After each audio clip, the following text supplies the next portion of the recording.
This exercise is called a canister, and it is the base for all of our rehab protocols that we're going to be using.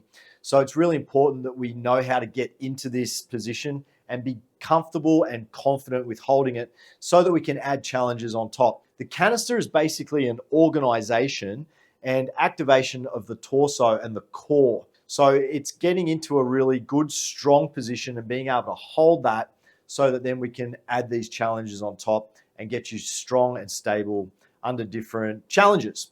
So to set this one up, I'm going to do this on the table today because it's a bit better for the video, but you would normally just do this on the floor. So what you're going to do is roll down onto your back, and the feet are going to be flat on the floor. So we've got a little bit of a bend in the knee.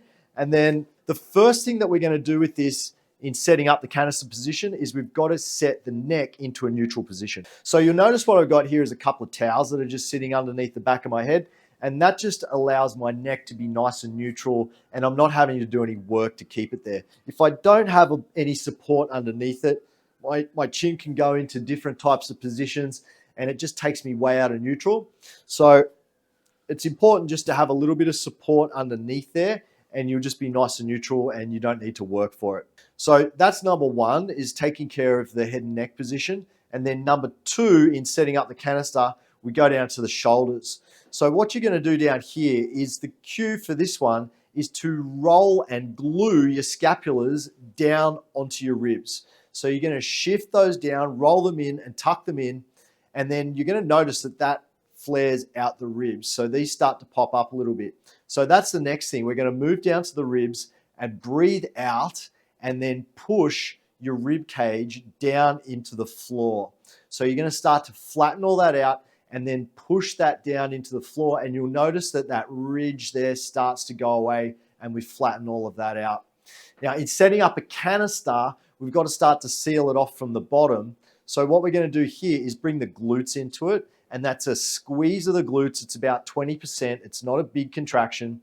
So you're going to imagine that you're pinching a $20 note between the butt and holding that little glute squeeze on there. The last thing that we're going to do to really lock down this canister is bring the pelvic floor into it. And the cue is to imagine that you're doing up a zipper using your abs. So you're going to pull up through there and feel that pelvic floor engage, and then pull the abs apart, and that locks all that down. So we've got the neck, the shoulders, the ribs are down, we've got the glutes turned on, and we've got the pelvic floor engaged, and that is locking down this whole canister. So that's the position. This is what we want to practice going in and out of initially, just to get used to it. And then when we're really good at that and you know what this feels like, then we can start to add challenges and new tasks on top of this to start getting stronger there. Okay, so initially what you're going to do with this one is just coming in and out of that position a few times. You can start a clock for say 2 minutes, go into your canister, hold it there for a few seconds, let it all go, come back into it, and it's just going in and out so you know what that series of activations are, you know what that end position feels like, and then once we've got that locked down, then we can start to add some stuff on top, and that's the canister.